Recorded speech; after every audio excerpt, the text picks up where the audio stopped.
जय भवानी,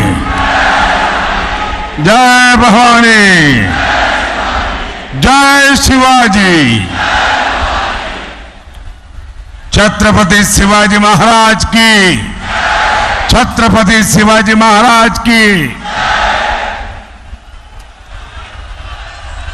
समस्त मुंबई कराना माझा राम राम।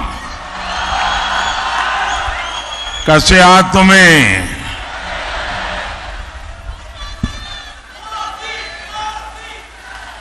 आप सभी हमें आशीर्वाद देने आए हैं। मैं आपका हृदय से बहुत बहुत आभार व्यक्त करता हूं। साथियों, मुंबई ये शहर सिर्फ सपने नहीं देखता, मुंबई सपनों को जीता है।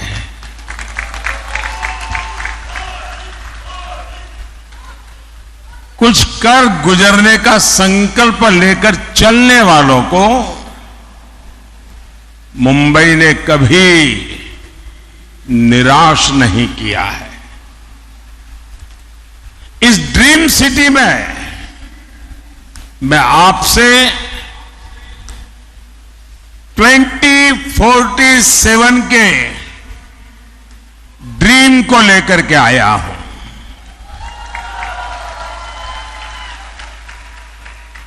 एक सपना है देश का, एक संकल्प है देश का। हम सब ने मिलकर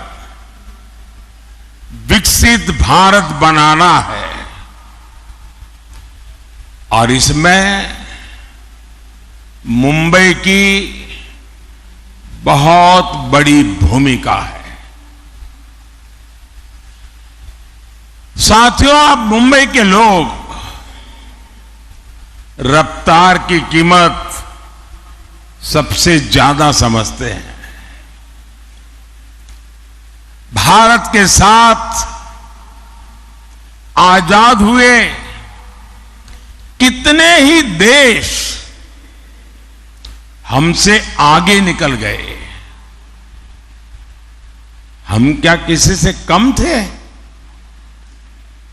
फिर कमी कहां थी? कमी उस सरकार में थी जिसने भारतीयों के सामर्थ्य पर भरोसा नहीं किया, विश्वास नहीं किया। और मैंने ऐसे ऐसे प्रधानमंत्री देखे हैं और मैं आप सबको कहूंगा, मुंबई वालों को, कि YouTube पर जाकर के लाल किले से अब तक कौन प्रधानमंत्री क्या बोले हैं सारा अवेलेबल है। आप हैरान हो जाएंगे। एक वो भी वक्त था जब देश के प्रधानमंत्री लाल किले से हम भारतीयों को आलसी कहकर पुकारते थे।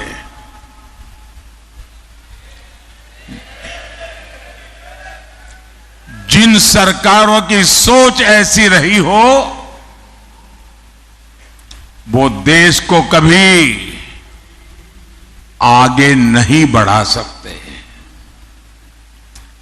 मैं आज पूरी गंभीरता से कह रहा हूं, आजादी के बाद गांधी जी की सलाह पर अगर कांग्रेस को भंग कर दिया गया होता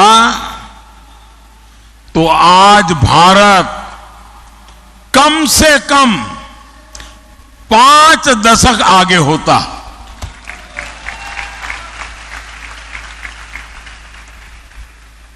आजादी के बाद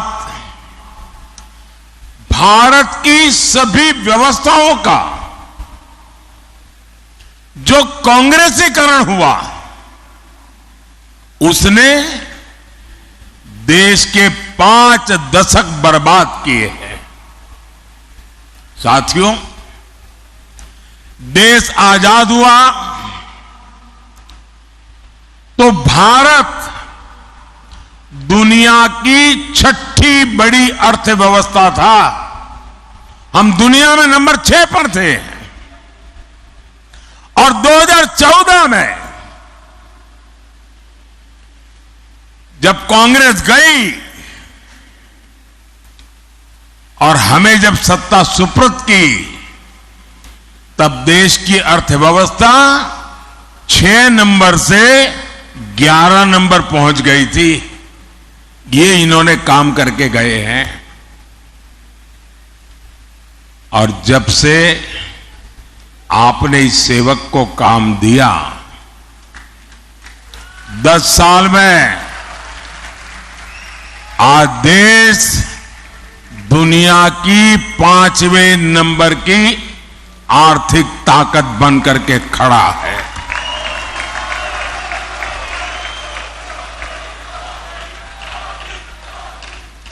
आज भारत में, मुंबई में रिकॉर्ड इन्वेस्टमेंट आ रहा है और मेरी गारंटी है कि कुछ ही सालों में जब मैं आपके बीच आऊंगा तो हम दुनिया की तीसरी बड़ी आर्थिक ताकत बन चुके होंगे।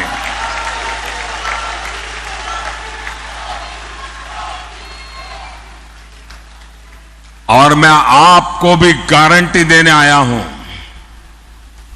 और मैं आपके बच्चों के लिए विश्वास लेकर के आया हूं। मैं आपको विकसित भारत देकर जाने वाला हूं।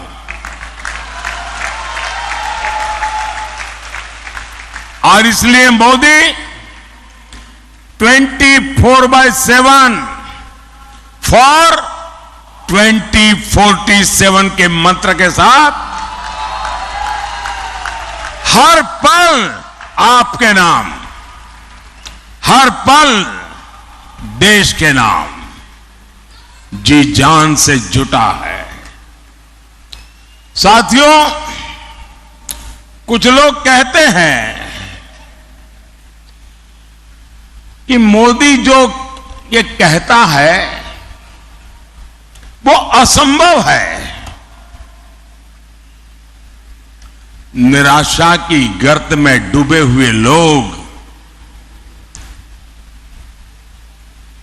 उनमें आशा का संचार करना लोहे के चने चबाने का काम होता है। और इसलिए निराशा को पाल करके बैठे हुए लोग हर पल हर चीज असंभव ही अनुभव करते हैं। ये वो लोग हैं जिनको लगता था राम मंदिर भी उनको असंभव लगता था।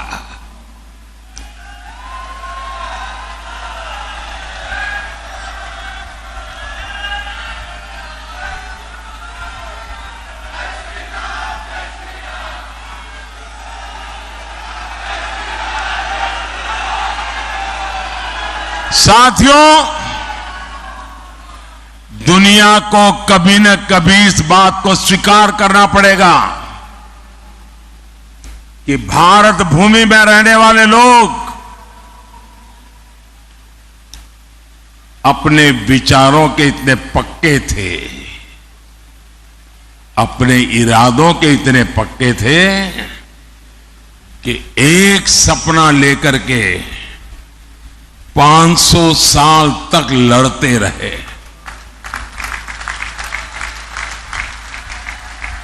ये छोटा इतिहास नहीं है। 500 साल का अविरत संघर्ष, अनेक पीढ़ियों का संघर्ष, लाखों लोगों का बलिदान, और 500 साल तक संजोया हुआ सपना आज रामलला भव्य मंदिर में विराजमान है।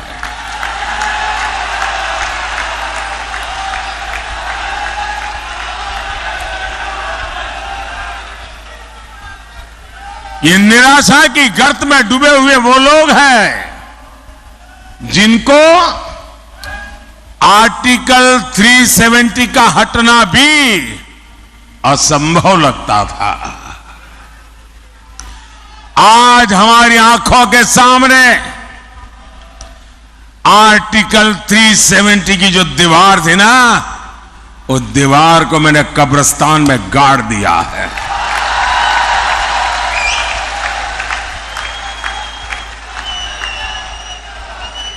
और जो सपने संजो रहे हैं कि वे कभी 370 पुनर्जागरण करेंगे, फिर से लगाएंगे, वो कान खोल करके सुन ले। ये विरासत मामूली विरासत नहीं है। दुनिया की कोई ताकत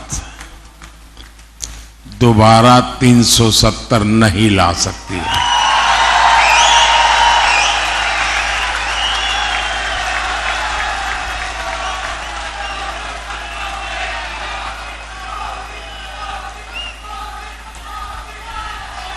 साथियों, हमारा देश दशकों तक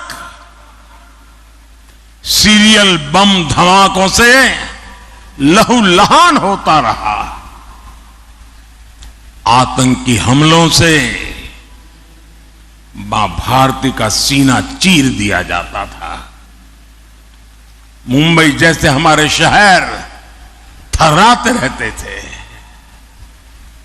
एक ही गूंज सुनाई देती थी कि कहीं कोई लावारिस चीज दिखाई दे तो पुलिस को जानकारी देना।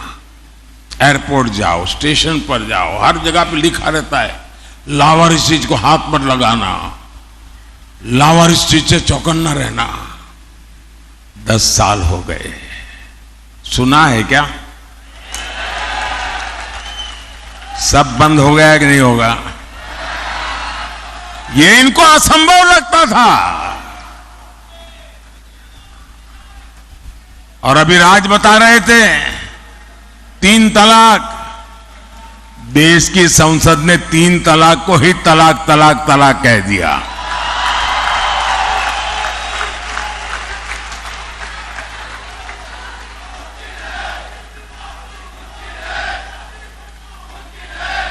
महिलाओं को 33% आरक्षण, 40 साल तक इंतजार करते रहे लोग।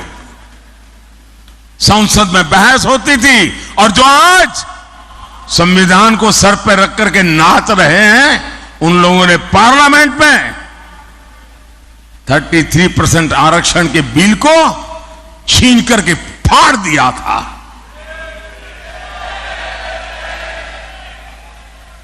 इन सब की छाती पे बैठ करके आरक्षण हुआ कि नहीं हुआ?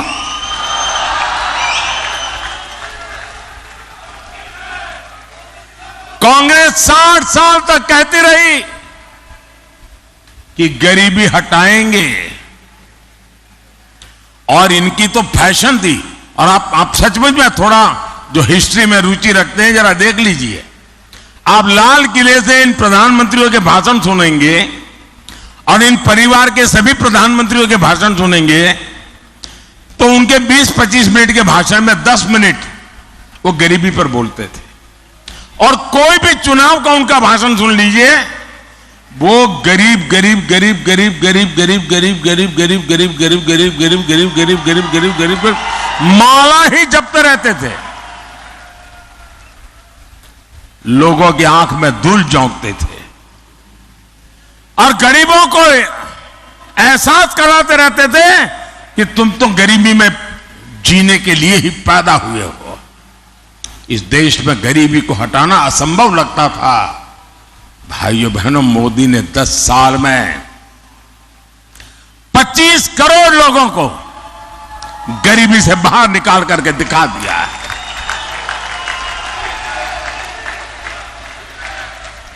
जो असंभव लगता था वो संभव हुआ कि नहीं हुआ? संभव हुआ कि नहीं हुआ? ये किसने संभव बनाया? ये किसने संभव बनाया? ये किसने संभव बनाया? कौन सी ताकत है जिसने ये किया है? ये कौन सी ताकत है?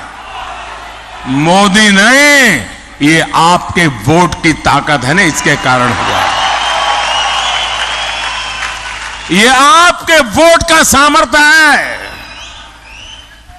और इसलिए मैं, जो अपने बच्चों का उज्जवल भविष्य चाहते हैं, जो शांति और सुरक्षा चाहते हैं, जो विकास के अनगिनत अवसर चाहते हैं, जो भारत को विश्व में माथा ऊंचा करके जीने वाला देश के रूप में देखना चाहते हैं, ऐसे हर नागरिक को कहता हूं, जरा घर से बाहर निकलिए और अपने वोट का उपयोग कीजिए।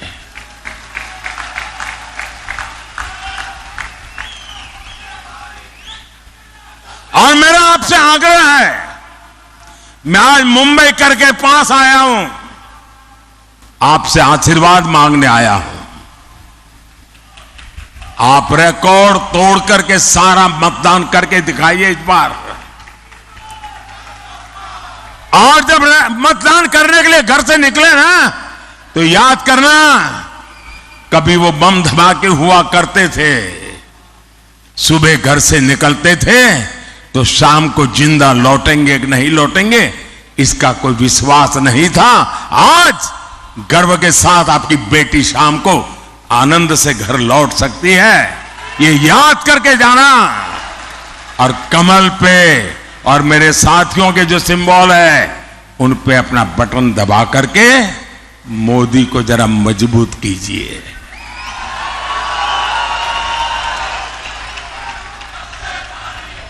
आपका एक वोट राष्ट्र हित में बड़े फैसलों का आधार बना है, और इसलिए एक एक वोट जरूरी है। साथियों, इन लोगों ने जब जनादेश चुराकर सरकार बनाई, मैं महाराष्ट्र की बात कर रहा हूं, जनादेश को चुराकर सरकार बनाई तो विकास कार्यों से भी अपनी दुश्मनी निकाली।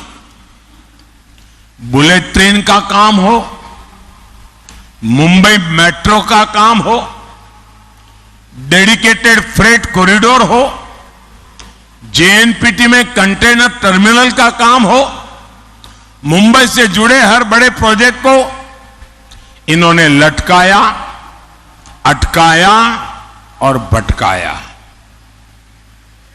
ये मुंबई के लोगों से दुश्मनी निकाल रहे थे। साथियों, मोदी का एक महत्वपूर्ण संकल्प है। मोदी मुंबई को उसका हक लौटाने के लिए आया है।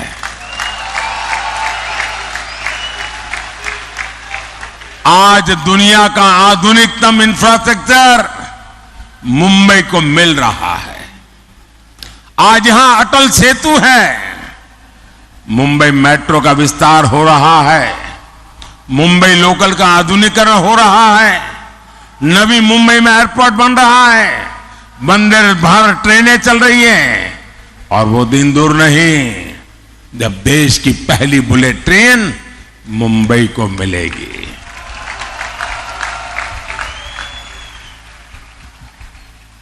साथियों, आगे बढ़ते हुए भारत में एनडीए गठबंधन रोजगार के नए नए सेक्टर्स बना रहा है। पिछले 10 साल में भारत में 1.25 लाख से ज्यादा नए स्टार्टअप बने हैं। 8,000 से अधिक स्टार्टअप्स तो अकेले हमारी मुंबई में है। बीते 10 सालों में भारत मोबाइल मैन्युफैक्चरिंग में दुनिया का दूसरा सबसे बड़ा देश बना है जी। हम कभी मोबाइल फोन इंपोर्ट करते थे, आज हम मोबाइल फोन एक्सपोर्ट कर रहे हैं जी। टेक्नोलॉजी से लेकर टेक्सटाइल तक, टैलेंट से लेकर टूरिज्म तक, स्पेस से लेकर स्पोर्ट्स तक, आने वाले 5 सालों में नौजवानों के लिए असीम अवसरों से भरा भारत दुनिया की नजरों में एक बहुत बड़ी आशा का कारण, विश्वास का कारण बना हुआ है। और इसका बहुत बड़ा फायदा मुंबई के युवाओं को होगा, मुंबई के प्रोफेशनल्स को होगा। हमारी सरकार मातृभाषा में पढ़ाई को भी बहुत महत्व दे रही है। नई नेशनल एजुकेशन पॉलिसी के तहत अब मराठी में भी मेडिकल और इंजीनियरिंग की पढ़ाई संभव होगी। मैंने सुप्रीम कोर्ट से कहा था, मैंने कम से कम आप जजमेंट का ऑपरेटिव पार्ट होता है वो तो उस क्लाइंट की भाषा में दो। ये क्या अंग्रेजी का झंडा लेके घूम रहे हो तुम लोग। और आज सुप्रीम कोर्ट से अगर कोई मराठी भाषी व्यक्ति का केस चल रहा है और उसको जजमेंट का ऑपरेटिव पार्ट मराठी में चाहिए तो मिलना तय हो चुका है। दोस्तों, भाइयों और बहनों, शहरी मिडिल क्लास हो या फिर शहरी गरीब, ईज ऑफ लिविंग ये मोदी की प्राथमिकता है। जो झुग्गियों में रहता है उसको भी आज पक्के घर का भरोसा मिला है। सबके घर का सपना पूरा हो, इसके लिए मोदी सरकार हजारों करोड़ की मदद दे रही है। आज महाराष्ट्र के 45,000 से ज्यादा रियल एस्टेट प्रोजेक्ट्स रेरा कानून के दायरे में आए हैं। मतलब इन्वेस्टर के लिए विश्वास का पक्का व्यवस्था मिली है। अकेले महाराष्ट्र में ही है 17,000 से ज्यादा इन्वेस्टर्स की शिकायतों का निवारण हुआ है। साथियों, क्वालिटी हेल्थ केयर और सस्ता हेल्थ केयर यह हमारा फोकस है। और अब तो मोदी ने तय किया है, आप जो बेटे बेटी कमाते हैं ना, आज हर घर में बुजुर्ग होते ही हैं। माता पिता, दादा दादी, चाचा चाची, नाना नानी, और 70 साल के बाद छोटी मोटी कोई न कोई बीमारी तो होती ही होती है। अब जो बेटा बेटी मेहनत करके कमाते हैं उनके सामने चिंता रहती है, वो मां बाप को संभालने के लिए तैयार है, लेकिन एक तरफ अगर बीमारी आ गई तो चिंता रहती है कि रोजमर्रा का जिंदगी कैसे गुजारेंगे और बच्चों की आशा अपेक्षाओं का क्या। हर कमाने वाले बेटे बेटी को चिंता रहती है। मोदी ने तय किया है, कोई भी व्यक्ति, हिंदुस्तान का कोई भी व्यक्ति जो 70 साल से ऊपर है, अब उनके बीमारी में उनके इलाज की चिंता उनके बेटी बेटी पर नहीं रहेगी, ये जिम्मा मोदी संभालेगा।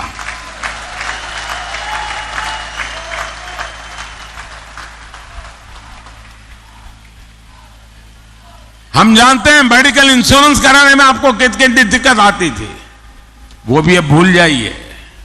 अब मोदी आपके बुजुर्ग माता पिता का अस्पताल में इलाज कराएगा और वो भी मुफ्त।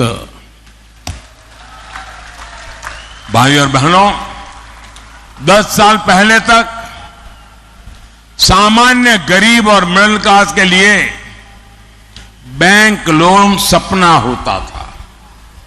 आज बिना गारंटी का लोन मिल रहा है।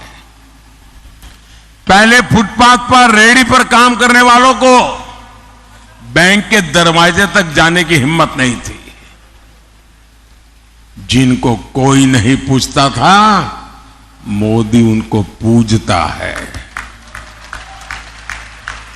और मैं हमारे शिंदे जी वगैरह का आभार व्यक्त करता हूं कि एक आध साल पहले मुझे यहां बुलाया था और करीब 1 लाख रेहड़ी पट्टी वाले भाई बहन इकट्ठे हुए थे और उनको हजारों करोड़ रुपया बैंक से लोन मिला था। उनकी पूरी जिंदगी बदल गई। वरना पहले क्या था, रेहड़ी पटरी वालों को साहूकार के प्यास से बहुत महंगे ब्याज में पैसे लेते थे और कारोबार में से ज्यादा पैसा ब्याज में चला जाता था। आज उनको बैंक से लोन मिलता है। और गारंटी कौन देता है? गारंटी मोदी देता है। बिना गारंटी पैसे मिलता है। और ये मेरे रेहड़ी पटरी वाले भाई बहन पाई पाई समय पर चुकता करते हैं। बैंकों पर कोई बोझ नहीं होने देते हैं।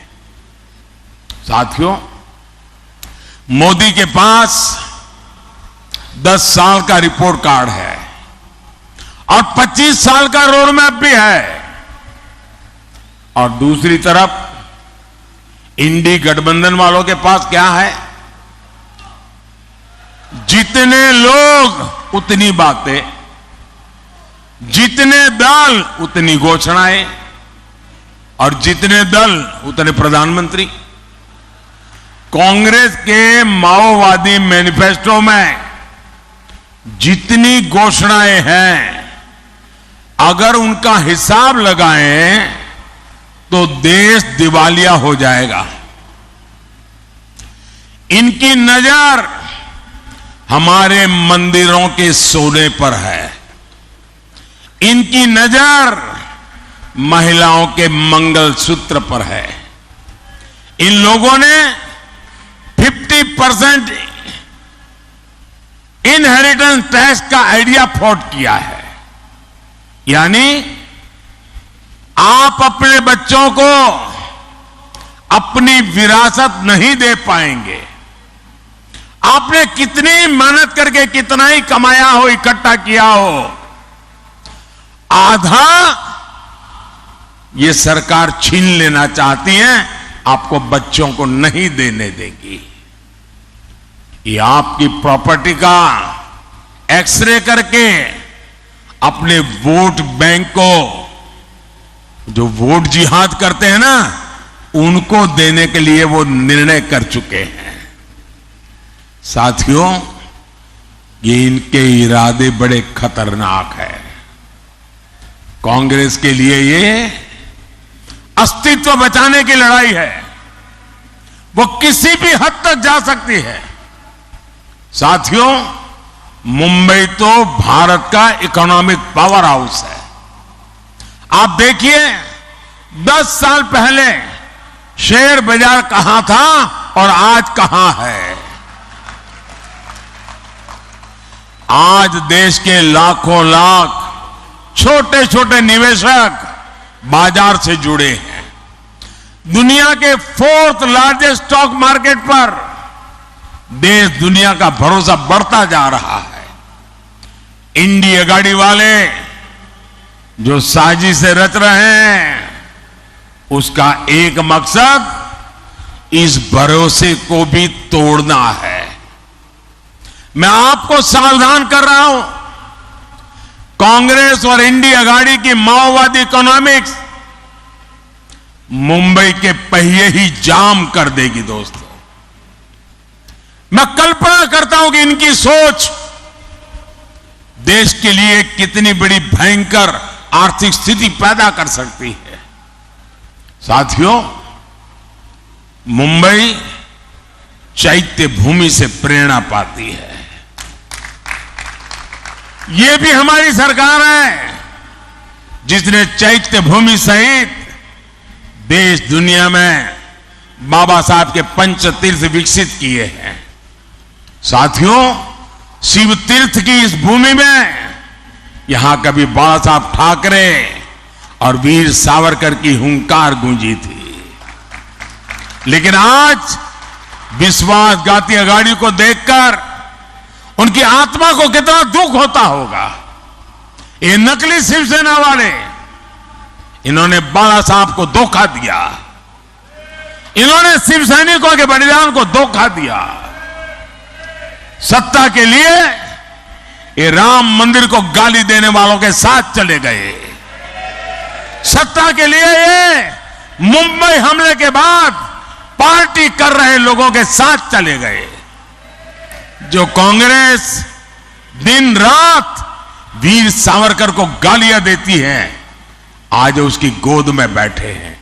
और मैं एनसीपी के नेता को चुनौती देता हूं, आप राहुल से बयान करवाइए कि वो जीवन में कभी भी वीर सावरकर का अपमान नहीं करेगा। एक बयान करवा दीजिए।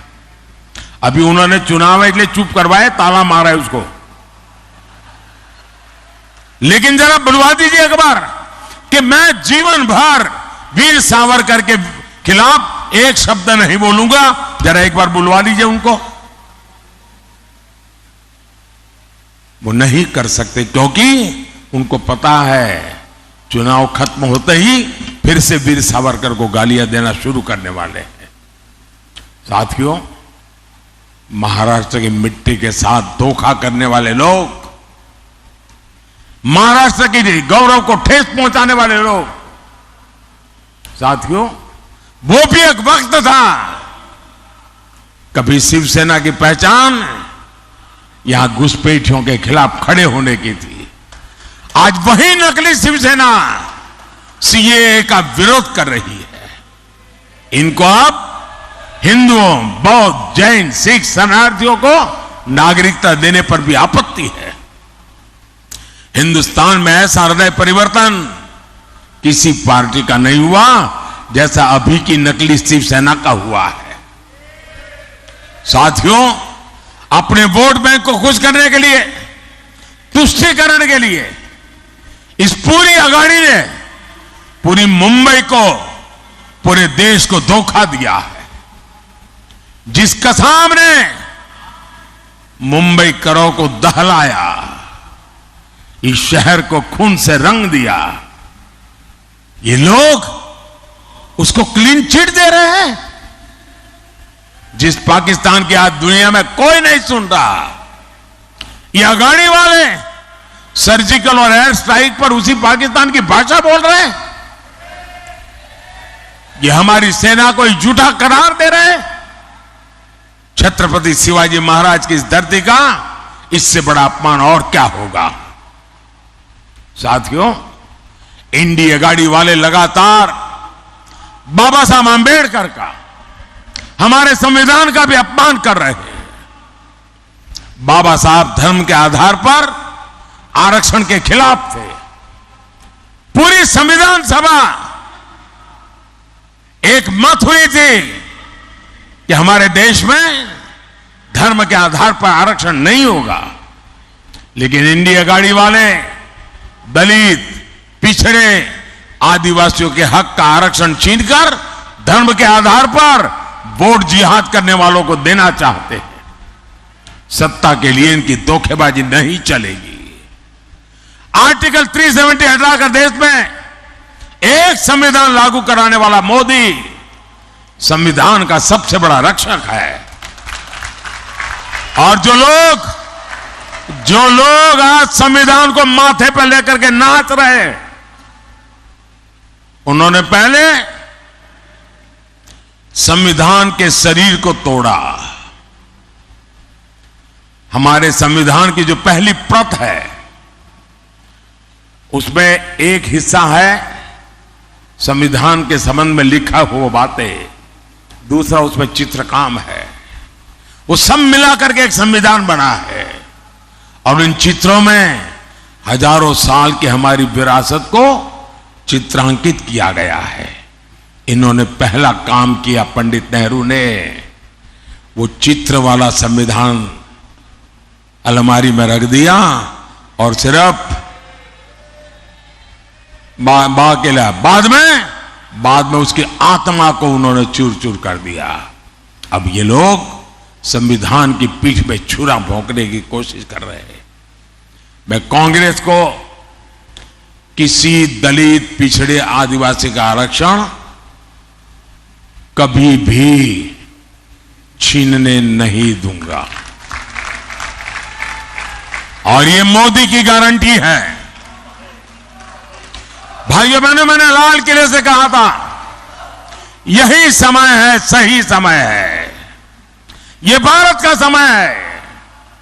इस समय का चक्र तेजी से चलता रहे, इसकी बहुत बड़ी जिम्मेदारी मुंबई की है। हर मुंबई को मतदान करना है, सारे रिकॉर्ड तोड़ने हैं। भाजपा और शिवसेना के हमारे सारे उम्मीदवारों को विजयी बना करके दिल्ली भेजना है। हमारे एनसीपी के साथियों को,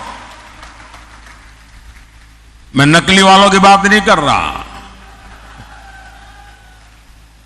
मुंबई नॉर्थ लोकसभा से श्रीमान पीयूष गोयल जी,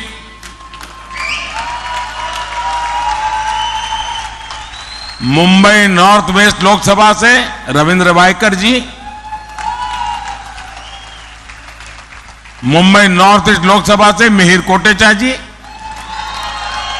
मुंबई नॉर्थ सेंट्रल से उज्जवल निगम जी, मुंबई साउथ सेंट्रल से राहुल सोयवाले जी,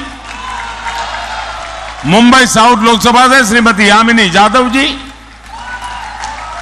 इन सभी के पक्ष में 20 मई को ज्यादा से ज्यादा मतदान करना है। और जब आपको वोट देंगे ना आप इनको, वो वोट सीधा का सीधा मोदी के खाते में जाएगा।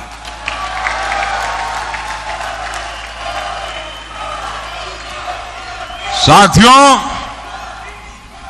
मैं पूरा हिंदुस्तान घूम के आया हूं और मैं विश्वास से कहता हूं इस बार के चुनाव नतीजे पुराने सारे रिकॉर्ड तोड़ने वाले होंगे।